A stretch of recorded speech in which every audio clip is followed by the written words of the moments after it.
Parliament reporter Hindi dictation ready start.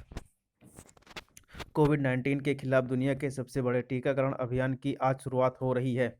इससे भारत विश्व के उन अग्रणी देशों में शुमार हो गया है जहां विज्ञान ने इतनी तरक्की कर ली है। हम पहले ऐसी उपलब्धियों के लिए पश्चिम का मुंह ताका करते थे और कभी-कभी दशकों बाद हम इनका लाभ ले पाते थे, मगर हमारे वैज्ञानिक इस हैसियत में हैं कि वे अपनी सफलता दूसरे देशों के साथ साझा कर सकेंगे। लिहाजा देश के लिए प्रसन्नता के साथ साथ यह गर्व का दिन है। इस मुकाम तक पहुंचना जितना कठिन था, आगे की राह भी उतनी ही चुनौतीपूर्ण है। पहली चुनौती इतनी बड़ी आबादी को एक साथ टीका लगाने की है। आमतौर पर यह देश साल भर में 5 से 6 करोड़ ज़रूरतमंदों का टीकाकरण करता है। इनमें से आधे बच्चे होते हैं और शेष महिलाएं, विशेषकर गर्भवती माएँ। यह पहला मौका है जब वयस्कों को टीका दिया जाएगा। अगले 4 महीने में लगभग 30 करोड़ लोगों को टीका लगाने की योजना है। इसका अर्थ है कि मौजूदा क्षमता से 6 गुना अधिक टीके लगाए जाएंगे, जो एक बड़ा काम है। अच्छी बात यह है कि पोलियो और खसरा, रूबेला के टीकाकरण अभियान का अनुभव हमारे पास है। इससे हमें पता है कि एक बड़ी आबादी को एक साथ टीका कैसे लगाया जा सकता है। मसलन पोलियो अभियान के तहत 4-5 दिनों के भीतर देश के करीब 17 करोड़ बच्चों को इसकी खुराक दी जाती है, जबकि खसरा रूबेला से बचाव के लिए 15 साल से कम उम्र के 42 करोड़ बच्चों को टीका दिया गया। जाहिर है कि यह बहुमूल्य अनुभव है जो कोरोना के खिलाफ हमारे टीकाकरण अभियान में खूब काम आएगा। दूसरी चुनौती टीकाकरण को सुनिश्चित करने यानी प्राथमिकता समूह के हर इंसान को टीके लगाने की है।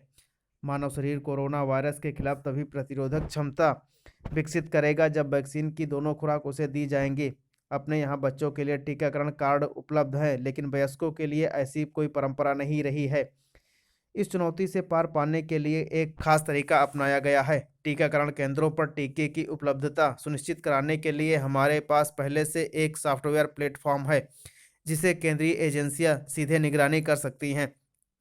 साथ ही 29,000 कोल्ड चेन भी हैं। इनमें नया बदलाव यह किया गया है कि जिसको टीका लगाया जाएगा उससे भी इस प्लेटफॉर्म में जोड़ा गया है। यह कोविन ऐप के माध्यम से हो रहा है।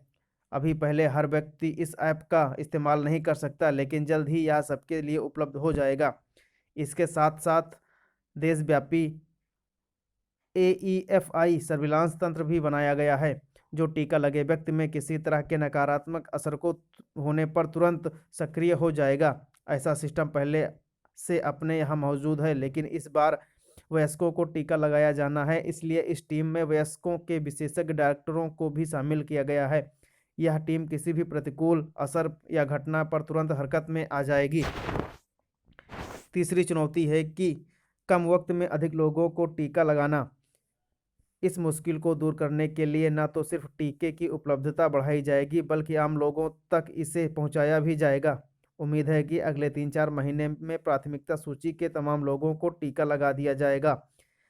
फिर भी जिस तरह से कई कंपनियां टीका बनाने की दिशा में अग्रसर हैं, उनसे यह भरोसा है कि इस साल में भारत में 6-7 वैक्सीन को अनुमति मिल सकती है। इसी कारण 2021 की आखिरी छमाही में बाजार में भी वैक्सीन के आने की बात कही जा रही है। चौथी चुनौती आम लोगों के मन में टीकों के प्रति पनप रही आशंकाओं को दूर करने की है।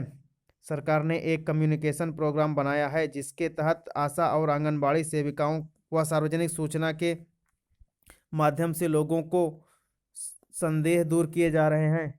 यह समझना होगा कि किसी भी टीके को कई आयाम पर परखने के बाद इस्तेमाल की अनुमति मिलती है, जिनमें 3 महत्वपूर्ण है। पहला, टीका सुरक्षित है अथवा नहीं।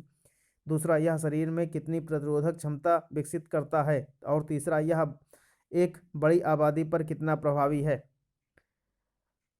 कोविशील्ड और कोवैक्सीन को भी इन सवालों से गुजरना पड़ा है। आंकड़े बताते हैं कि दोनों टीके मानव शरीर के लिए सुरक्षित हैं और ये दोनों पर्याप्त मात्रा में प्रतिरोधक क्षमता विकसित करते हैं। बस एक अंतर यह है कि कोविशील्ड की प्रभावशीलता हमें पता है, जबकि कोवैक्सीन को उतनी नहीं है। इसका पता भी अगले 2 महीनों में चल जाएगा। इसी कारण टीकाकरण केंद्रों पर यह सहमति पत्र का विकल्प दिया गया है कि अगर कोई कोवैक्सीन नहीं लगवाना चाहता तो उसे कतई बाध्य नहीं किया जाएगा। टीका को ऐच्छिक बनाया गया है, अनिवार्य नहीं।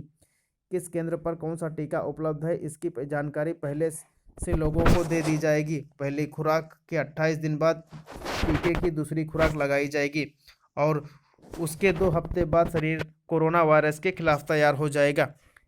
ये टीके कोरोना के तमाम स्ट्रेन पर कारगर माने गए हैं। कुल मिलाकर आज हम एक इतिहास रचने जा रहे हैं। देश ने इस टीकाकरण अभियान की अभूतपूर्व तैयारी की है। इससे पहले शायद ही किसी अभियान में ड्राई रन के रूप में जिला स्तर तक 3-4 बार पूर्वाभ्यास किया गया है। इसकी वजह भी है, पहले चरण के टीकाकरण अभियान की सफलता बहुत मायने रखती है। खासतौर से निम्न और मध्यम आय वाले देशों की नज़र हम पर है। विभिन्न स्रोतों से मिल रही सूचनाओं की माने तो अभी 65-70 देश हमसे वैक्सीन मांग रहे हैं। विकसित देशों के लिए भी हम उम्मीद हैं, क्योंकि इतने बड़े पैमाने पर किसी राष्ट्र ने टीकाकरण अभियान नहीं चलाया है।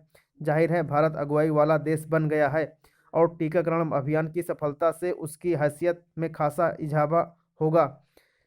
विज्ञान और मजबूत इच्छा शक्ति से हमें यह रुतबा मिलने जा रहा है।